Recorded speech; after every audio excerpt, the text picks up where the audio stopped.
Okay, let's get to the nitty gritty of this chapter, the actual structure of the atom. So, we talked about electrons, and they found out electrons, and the Goldfoil experiment showed that most of the mass in an atom was in the nucleus. So, this core of the atom. Years after all this, we discovered that the nucleus is actually made of protons and neutrons. Protons were discovered first, and the neutrons probably like 20 years later or something. But protons and neutrons are big. Electrons are tiny. That's what you need to know. So protons and neutrons make up the core of the atom. That's the nucleus. A proton is almost 2,000 times bigger than an electron. It's about 1,836 times bigger, but roughly 2,000 times bigger. A neutron is a little tiny smooch bigger than a proton. In fact, the difference in mass between a neutron and a proton is about equal to the mass of an electron. Interesting.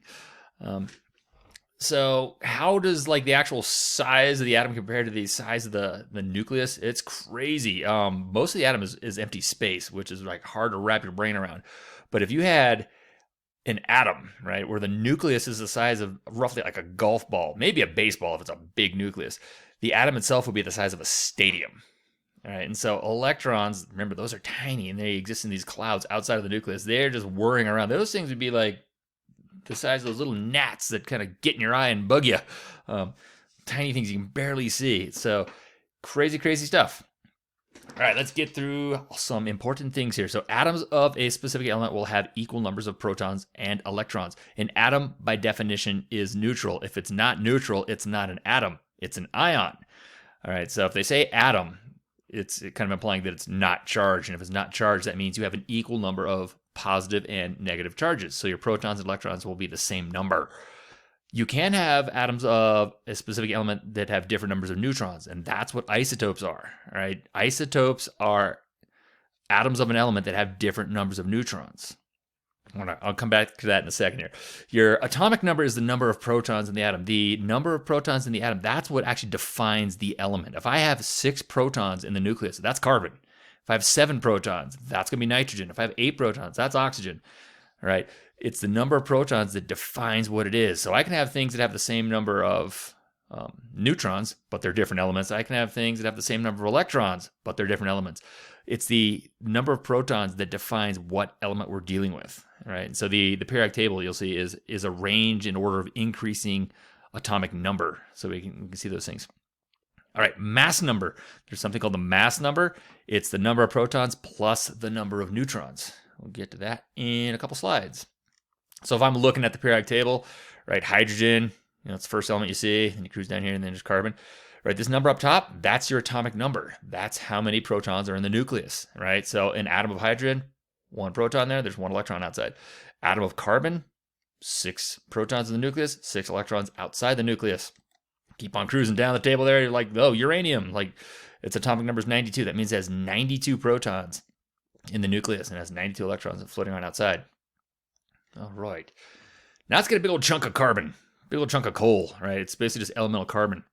If you were to look at all of the atoms in that big block, right, you'd say they're not all exactly the same. Now, they're all carbon, so they're all carbon atoms. So every single atom in there is going to have 6 protons and 6 electrons. But every now and then you're going to see a nucleus that has 7 neutrons in it, or even more rare than that is 8 neutrons in the nucleus. All right, so these are the different isotopes of carbon, and they do not exist in equal amounts. So I have 3 isotopes shown. It doesn't mean that a third of this is carbon-12, a third of it is carbon-13, and a third of it is carbon-14. It's very far from it. About 99% of the carbon is carbon-12. About 1% of it is carbon-13. This is very rare. This is carbon-14 occurs like 1 out of every trillion atoms will be a carbon-14. But this is the stuff they use for carbon dating, right?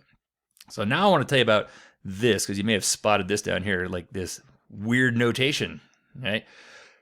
Every element has its own symbol, all right? It's usually 1 or 2 letters, and sometimes they'll give it a 3-letter one as a temporary thing, but like O for oxygen, Ag for silver. So look at your periodic tables and get to know those guys. But if there's a number up here, like a superscripted number on the left-hand side, that number up there is the mass number. So that's the protons plus the neutrons, all right? Z, that number down at the bottom, That's your atomic number. So sometimes they don't write that a lot. A lot of times, you know, they're not just being lazy. It is a little bit redundant, right? If this is a big capital C, as in carbon, then this is going to be 6. It just always is, because carbon has 6 protons. It's just what it is. So sometimes I'll leave this one off. But if you have a periodic table handy, you'll be able to figure out what that is. There's a cool little trick. If I take the mass number minus the atomic number, gives me the number of neutrons. All right, so mass number is protons plus neutrons. The atomic number is just the protons. So if I subtract the atomic number from the mass number, that gives me the number of the neutrons. If there's a charge, if this is a charge thing, if it's an ion, right, the charge is always written on the right-hand side, and it's superscripted. All right, so let's recap some stuff again really, really quick here. Mass number is the number of protons and neutrons. Your atomic number is the number of protons. If you do mass number minus atomic number, that gives you number of neutrons. Cool little trick. If you have an atom, the number of protons equals the number of electrons. And here's a new one for you. If you have an ion, the atomic number minus the charge equals the number of electrons. So if I have oxide, that's an oxygen with a 2- charge, so O2-. And I want to figure out how many electrons are on oxide. All right, the atomic number of oxygen is 8. And if it's got a 2- charge, so I'm going to go minus a -2. So 8 minus -2 is actually 10. So there's 10 electrons in an oxide ion. Cool. Let's do a real quick little extra guys here. All right, let's say you have a certain isotope, call it X. It's got 23 protons and 28 neutrons. Question number 1, what is the mass number of the isotope? Question number 2, what is the element? Like what are we talking about? What is X actually? All right, the first one's really easy. The mass number is just the protons plus the neutrons. So 23 plus 28, and doing some math in my head, that's 51. All right, easy. How do I figure out what element it is? Remember, the periodic table is arranged in order of increasing atomic number. All right, so you go on your periodic table and you find 23. Like what has atomic number 23? So that would be the element with 23 protons, and you see it's vanadium.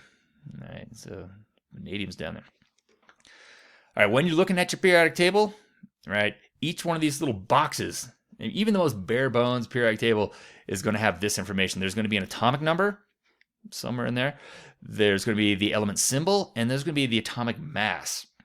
All right, is this the same thing as mass number? It is not. So atomic mass and mass number are different. They're very different, actually. Now, unfortunately, they sound kind of similar, but they are very, very different. An atomic mass is actually a weighted average of all of your isotopes, and it's on a different scale than we use for other things. So we don't use like pounds or kilograms and stuff when we're talking about atoms, because atoms are really small and it gets kind of awkward. So they devised their own mass unit, and it's called the atomic mass unit, and it's based on carbon-12. And the definition of an atomic mass unit is that it is exactly 1/12 of the mass of a carbon-12 atom. All right. So when we do a weighted average, it's a little different than just like a normal average. Right? And I'll show you how we do one of those really quick. So I have a couple isotopes of carbon right here. So there's carbon-12 and carbon-13. And you'll see that pretty much all the other isotopes that you'll ever see, it doesn't matter what it is, like carbon-13 or if it's like boron-11 or whatever, the mass is going to be really close to the mass number. So the mass of carbon-12 is exactly 12.000000. Zeros all the way out, because this is what was used to define the atomic mass unit scale. Everything else is going to be really close. So carbon-13, it's 13.003. If I looked up like boron-11, it's 11.009. Iron-56, the actual mass is like 55.934 something. Like a lot of these things actually go out 7 to 8 decimal places. It's crazy. But let's get back on track here. Let's get back to calculating a weighted average. So how do I do a weighted average? What I do is I take the mass and I multiply it by its percent abundance. And then I add to that the mass of the next isotope times its percent abundance. And I do that for all the different isotopes. All right. I need to make sure that my percent abundance is actually in decimal form.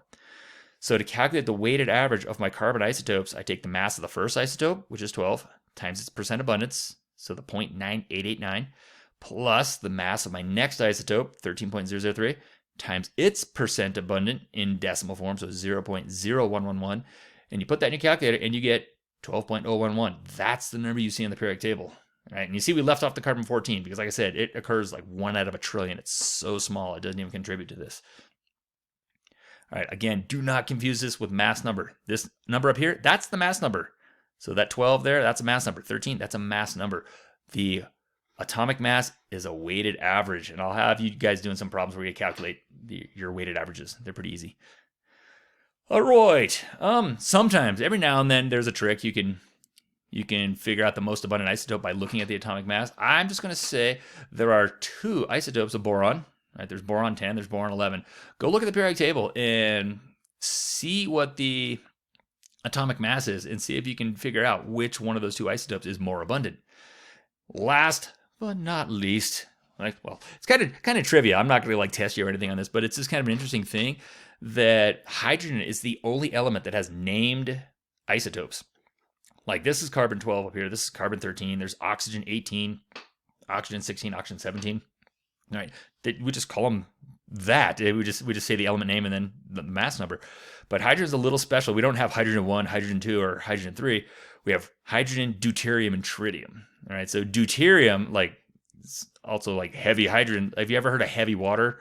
All right, that's basically instead of H2O, it's instead of 2 hydrogens, it's 2 deuteriums. And even weirder than that, sometimes we'll use the symbol D instead of an H. So we'll call it D2O. It would be heavy water. All right, that I think is pretty much it. That's the chapter. We knocked it out. Yeehaw. The next chapter we're going to go into, we're going to start talking about the actual electronic structure. So those electrons, we know they're outside the nucleus, but we're going to get into like a little more detail in the next chapter and find out what they're doing outside the nucleus. And it turns out they're in these weirdly shaped clouds kind of whirring around and acting like a particle, acting like a wave. It gets crazy, but hold on, you can do it. All right, see you then.